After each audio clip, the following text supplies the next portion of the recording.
Hi there, and welcome to the Speaking Your Brand podcast. I'm your host, Carol Cox. I am so excited for you to join us today because we are going to dive into imposter syndrome. I know you have heard that phrase a lot over the years. You may yourself have used that phrase, whether to talk about yourself or maybe just using it in general. And so we're going to dive in today what exactly imposter syndrome is, how it can show up for us, and what we can do about it. My guest is Melody Wilding, who is the best-selling author of Trust Yourself, Stop Overthinking, and Channel Your Emotions for Success at Work. She has lots of accolades, and she has worked with clients at the C-suite with companies such as Google, Amazon, and JP Morgan. She's been featured in the New York Times and Wall Street Journal.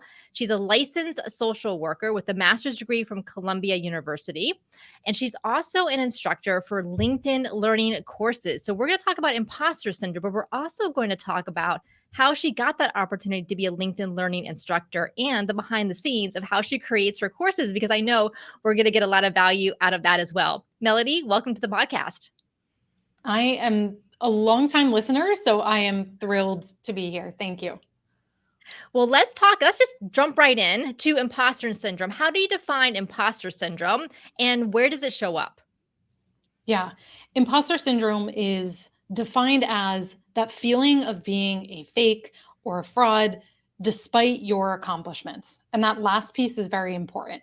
So, people with imposter syndrome are typically very high achievers. They are accomplished, they have accolades and degrees and credentials, but they have trouble internalizing that success. And that's a hallmark of imposter syndrome, too, that you have an ability to take in and recognize your accomplishments. So you end up feeling like you're never enough, or you enter into new situations and question whether you have what it takes to rise to the occasion.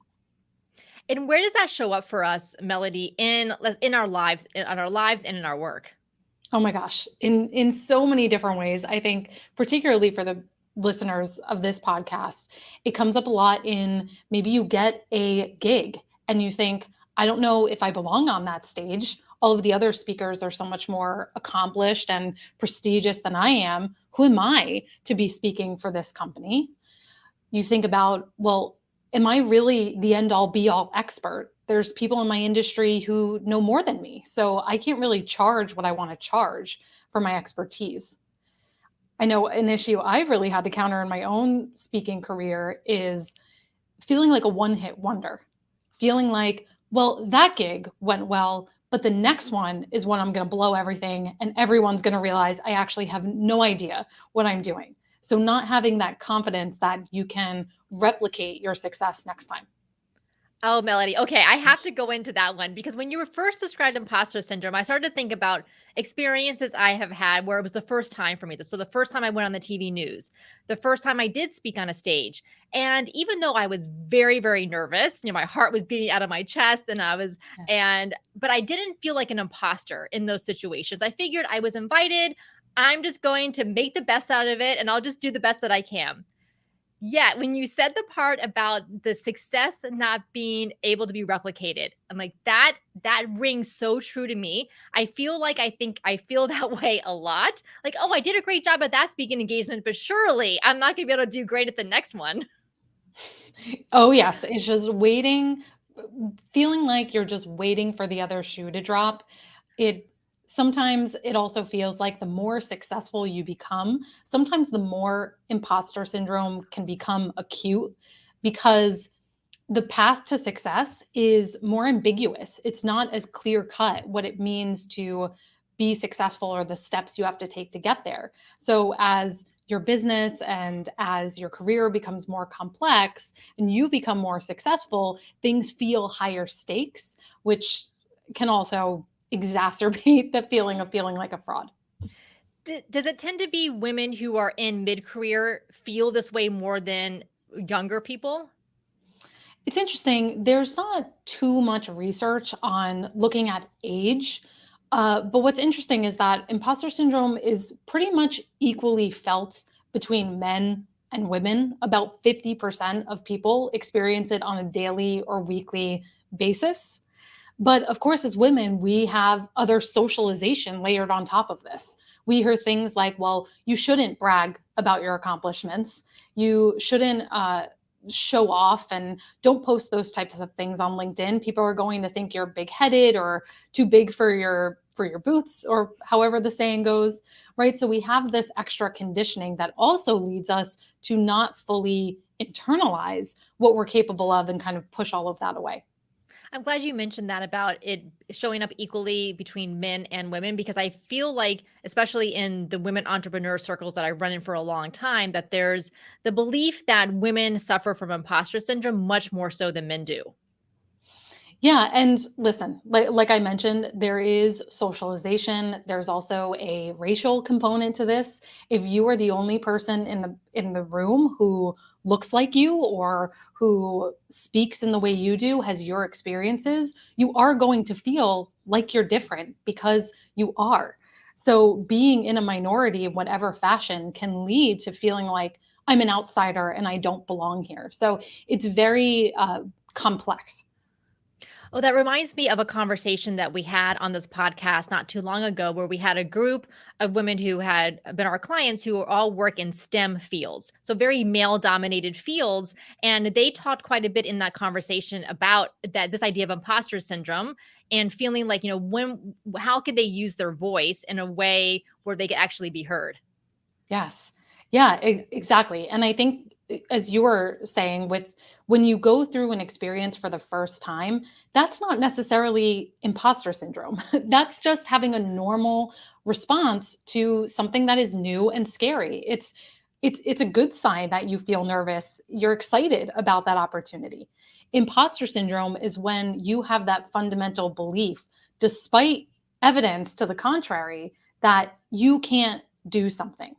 And so I think that's important here too, to realize that if you are in a room where you are the only person that looks like you, that you are not actually an imposter. We have to recognize that there's not something wrong with you for feeling that way. And there was actually a article that went viral in HBR about stop telling women they have imposter syndrome, because I think many times we as women can blame ourselves and say, well, it's my imposter syndrome. I don't feel adequate enough, instead of recognizing the real facts of the situation, that, oh, I am different. That's why I'm feeling this way. And being able to put that in perspective without criticizing or blaming ourselves for that. Thank you for sharing that, Melody, and I'll make sure to include a link to that article in the show notes. And then what the thought that comes to my mind is then what needs to change is who's in the room. So there's more people who look like each other, so you have that balance so that that one person doesn't feel like they don't belong there. Absolutely. And, I am often asked to speak to companies on imposter syndrome. That is probably my number one topic that is requested.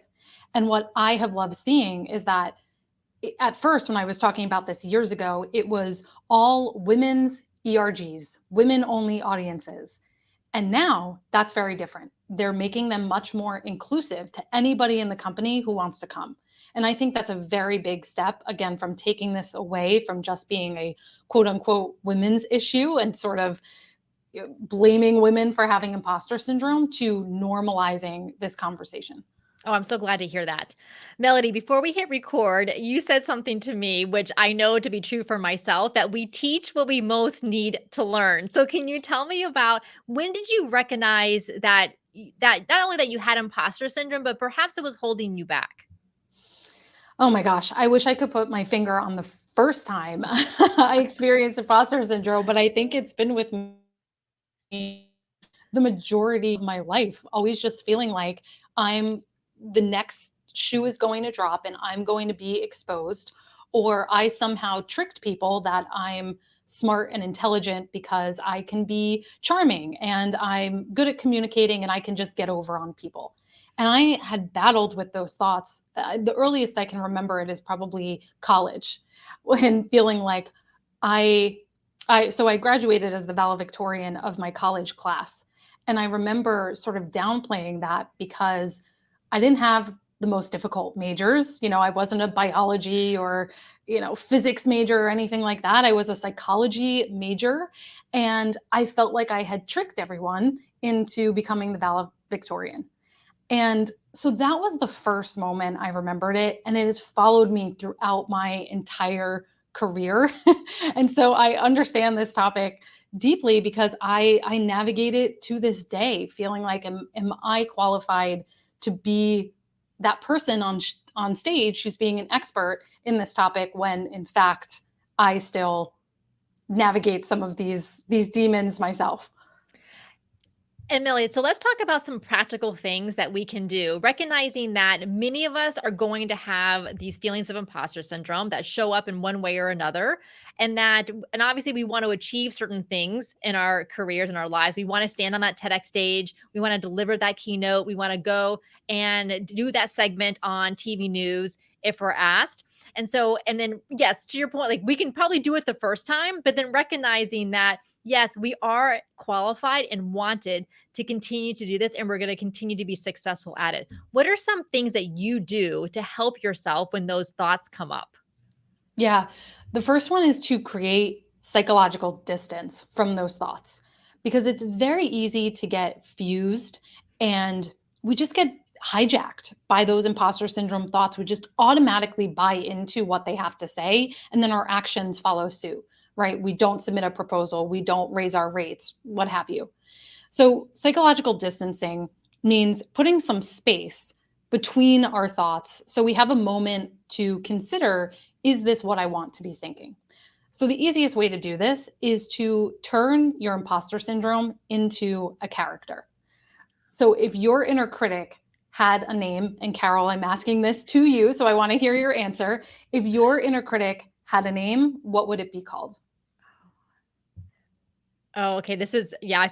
So my regular alter ego's name is Carrie, but that's like a positive version. So that's the first name I came up, but I don't want to use that name. Okay, so what came up to me, and I hope there's no Nancy's listening to the podcast. I thought like nasty Nancy because I like alliteration. So we'll go, Perfect, perfect. Nancy's take no offense. The yeah. amount of time someone tells me Karen is probably that's the most popular answer, and I apologize to all Karens out there. Um, but having this sort of handle for your negative Nancy that comes up is very helpful to bring some lightness to this, right? To bring some humor that it's not this serious, just dreadful thing that comes up, but it gives you that moment of pause to say, "Oh, there's negative Nancy again," and you can identify it and not automatically buy into what it says. So, using that labeling, naming your inner critic is the first step. I like that. Okay, that's very helpful, Melody. What else can we do? Yes. My favorite strategy, I think, and something I do for myself is having a brag file. So, in this context, your brag file is a place where you collect all of the positive testimonials, comments from your talks, photos of you on stage killing it. That is your place that when you are having a bad day, when you have that moment where you are doubting yourself, you can turn back to that and remind yourself of what good you've done in the past. Because, as I said earlier, imposter syndrome is all about that difficulty internalizing what we have done. And you have to train yourself into doing that. You have to constantly be putting your attention on what went well and what shows I'm actually competent at this. So I make it a habit after every talk. Whenever I get positive feedback, I save the chat. I put everything into a file. I have all my speaking testimonials because I know there's going to come a rainy day where I need to look back on that. Melody, I again, this is I'm so glad you mentioned this too because I have a testimonials document too. Client testimonials, podcast reviews, and then also speaking testimonials. So I love that. And then I also have a list of all of my accomplishments. Think from college forward. I think I skipped high school, but college forward. And I do go back and look at that periodically. It's just a bulleted list of different Nice. things. And the reason I do it, and I'm just connecting this now, is to show to myself there's a track record of success that I was not a one-hit wonder. Exactly. You nailed it. And I love that you make it a regular process, right? That this isn't just a one-off thing. This is something you can regularly be doing once a week, once a month, so that again, you turn it into a habit. You train your brain to look for those positives. What else can we do? This is a simple one. It's not necessarily easy, but accepting compliments, right? When someone says, wow, you did so great, or I really love that talk, I know I am guilty of then explaining that away, saying, "Oh, I just had a good day," or "Oh, that audience was an easy audience." Right? We explain it away, we push away that feedback, right? So accepting compliments, again, simple to say, "Thank you so much for sharing that. That means a lot to me to hear." Or better yet, asking a question, saying, "I'm so glad you liked the talk today. What resonated with you the most?" Right? It's simple, but it's not easy because that sort of pushing the feedback away comes so naturally, especially to us women who are conditioned to reject it. I've gotten good about accepting verbal compliments. So I've trained myself, like you just described, to just say thank you, maybe to ask a question in exchange to that. Here's the thing that I still struggle with a bit, and is that at the end of a talk, you're standing on stage, I'm standing on stage, and the audience applauds as they're wont to do at the end of, especially after like a keynote or that type of talk. Mhm. And I find that so incredibly uncomfortable. I literally just wanna run off the stage, run behind the podium, go get my notes, go do whatever, go get a drink of water, and I don't like standing there accepting the applause. And I actually had an audience member about 5 years ago. She came up to me afterwards, so grateful for her, and she said, "Carol, loved your talk. You need to let the audience applaud you. That's the value exchange. That's their way of saying thank you." Just like when you go to a play or ballet, if the performers ran off the stage, you in the audience would feel like you didn't get to complete the experience with them. Yeah. Absolutely. I love that. And it's so true, right? When we reject a compliment, it's like throwing a gift in somebody's face. So do it as much for the other person as you do it for yourself. All right, so for all of you listening, accept the compliments, but also accept the applause. You can even do like a Yes. little funny bow if you want to. Maybe I'll try that at the next one. I can play with it. All right, anything else that we can do? Yeah, with imposter syndrome, it's uh, sorry. That's okay. Can you cut this out? Yes. Okay. Sorry, I totally lost my train of thought. Give me a sec. I'm sorry. No worries. Um, I totally lost my train of thought. Do we have another step for them to do, or do you want to go on to a different topic? Give me one sec. Okay. Oh my gosh. I can't believe it just totally flew out of my head. Um, oh my God.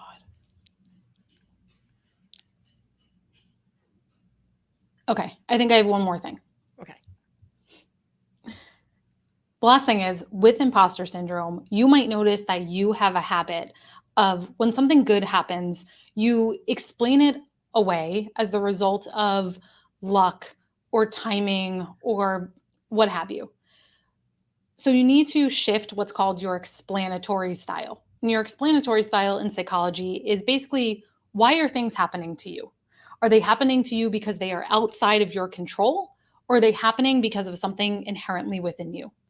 And so when good things happen to you, think about, what about my character, my effort, my values, my performance, what caused this? What led to this? Rather than always just looking at those external factors that are outside of your control.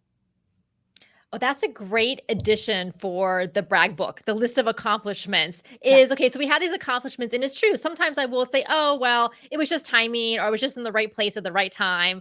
But I need to go back and say, like, no, there was effort, and there was intention, and there were things that I did, like that I deserved to have done to get to where I got to. exactly. And Carol, I do Yeah. have one more I'll Yes. add. And that is that look for opportunities to mentor other people. So if there are other speakers who are earlier than you in your journey or in the area that you speak on, people who are newer in their journey, look for opportunities to mentor people and share your knowledge, which obviously we all have stages and opportunities to do that. But that has actually been shown to combat imposter syndrome because not only are you normalizing that, oh, actually, everyone doesn't know everything. I'm not the only person that feels like I don't have it all together. But you show to yourself, oh, wow, I've come a long way. I do have wisdom and competency that I can share with someone else. So it's powerful on a few levels. Oh, that also reminds me that, and this is one thing that when we work with the women in our Thought Leader Academy, we help them set their speaking fees and we share some of the fees that we charge or other clients have charged because we want them to know what going rates are. And we encourage them as they get more experience to raise their rates. And there's always a time and place for free speaking engagements. I did a whole podcast episode about that back in August of this year. But there's also a time as speakers where we need to charge and we need to raise our rates. And my argument to them is not only do it for yourself because of all the experience and the value that you bring, but also because if you continue to charge too low, whether speaking or in your business, you're actually taking opportunities away from newer speakers who need those gigs and will do them for free or low price. But you are more experienced. You need to up level yourself to give room to the other speakers. And if an organization comes to you and they have a small budget, and you can't do it, recommend those newer speakers so that they can get that experience.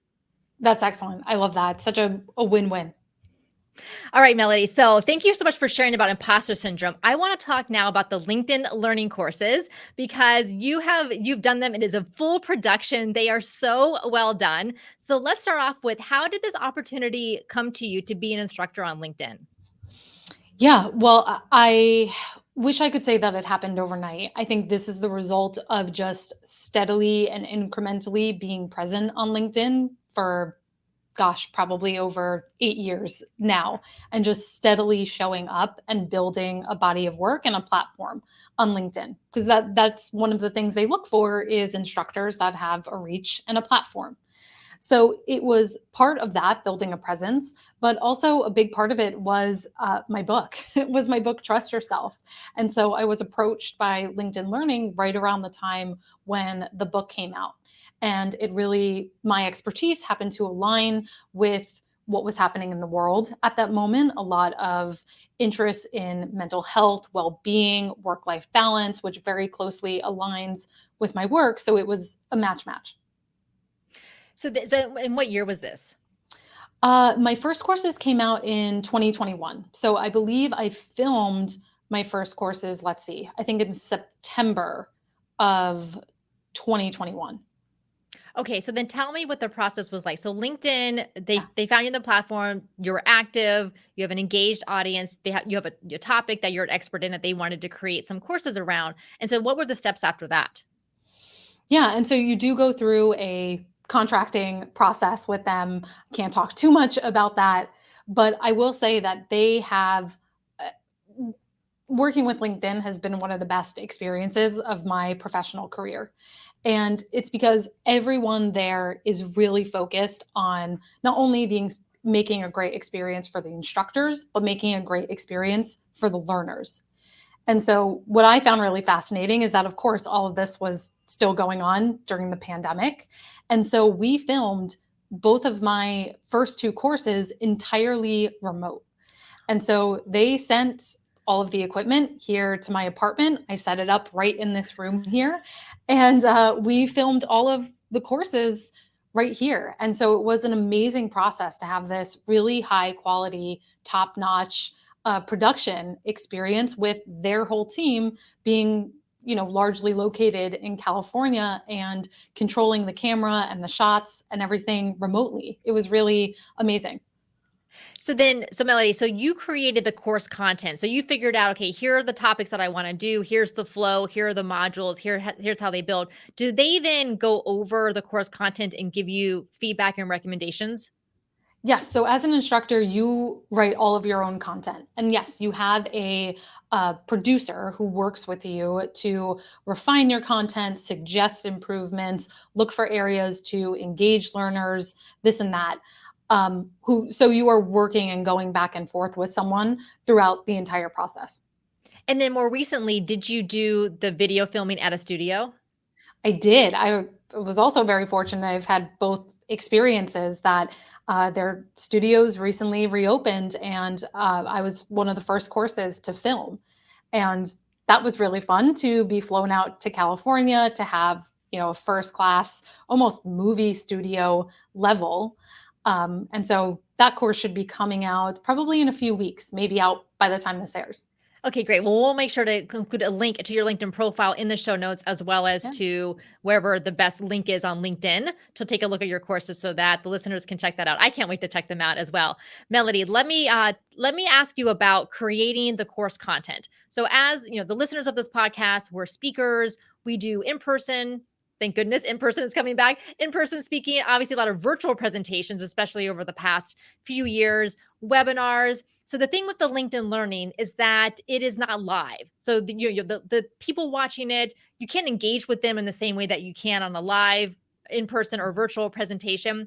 And so how did you think about keeping the content engaging?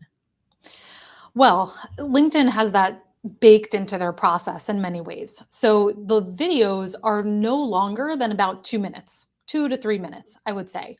And that's intentional because people's attention spans are very, very short. And so the videos have to be extremely bite sized. You're encouraged to include, and I did this often, including a lot of stories, case studies, examples, illustrations of the topic. You want to make sure your videos start with a catchy hook, because if someone doesn't want to watch past the first 10 or 15 seconds, then they're going to fall off and probably not watch the entire course. And from a high level, thinking about what's the learner journey? Where is someone at the beginning of your course, emotionally and skill wise? And where do they need to be at the end of the course? And then what needs to happen in between to fill those gaps? Fantastic, Melody. Anything else that you want to make sure to share with us about either LinkedIn or about imposter syndrome and in even the other work that you do? Let's see. I think what comes up for me, and it's come up a lot in my speaking career, it's related to imposter syndrome, is people pleasing. As speakers, I have been guilty of this, that earlier on in my career, I made a bespoke custom presentation for every single gig. And I was forced to come to a point in my career where now, if someone does not want to hire me for the few presentations that I offer, then they're not going to hire me. And that was really hard. That was a really hard realization to come to and accept. But creating some of those personal policies and, frankly, boundaries for yourself is key, because imposter syndrome, not feeling good enough, I need to provide more value to show people I know what I'm doing, right? That can really become a very slippery slope. Yes, I hear you that. Now, I, of course, love creating presentations. Hence, that's why I started a business called Speaking Your Brand. But I, too, have very dramatically narrowed down my presentation topics. And really, they're all the same thing. I just titled them or emphasize Yeah, certain things versus the other. But most of the core content and examples are the same from presentation to presentation. And it actually will help to combat imposter syndrome because you're going to get really, really, really good at delivering that content.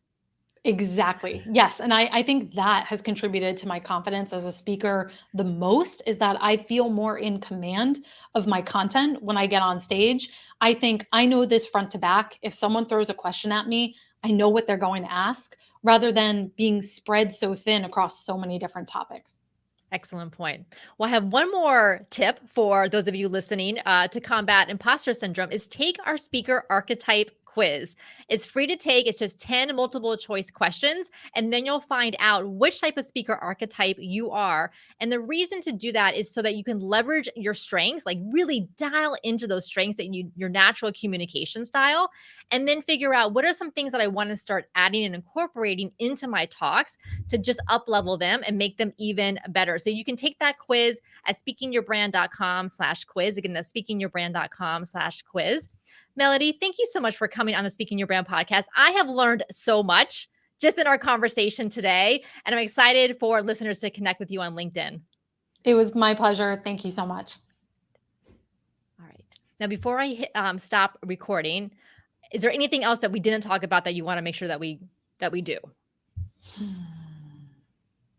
No, I don't think No? so. Okay, we are good. Okay, I'm going to click stop.